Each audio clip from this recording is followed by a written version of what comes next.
trouvez l'Europe trop compliquée, trop tatillonne. Vous en avez assez que les directives européennes viennent interférer dans votre vie quotidienne en réglementant par exemple la taille des pots de yaourt ou la longueur des concombres. Et vous vous dites, est-ce qu'il n'y aurait pas mieux à faire? Oui, certainement. Il est indispensable que, comme le disait Montesquieu, le législateur agisse d'une main tremblante, c'est-à-dire qu'il réfléchisse plusieurs fois avant d'édicter de plus en plus de réglementations.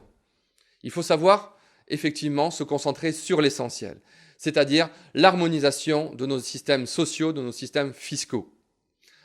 Par ailleurs, il est indispensable qu'au sein de la zone euro, qui constitue déjà un embryon de coopération politique européenne, nous puissions aller plus loin en la matière. Au sein de la zone euro, nous avons désormais les moyens d'une coopération budgétaire renforcée, de faire en sorte que nos États soient entre eux plus solidaires lorsque un d'entre eux va rencontrer des problèmes. L'Allemagne, d'ailleurs, que l'on accuse trop souvent, a fait un grand chemin depuis quelques années sur ce point-là.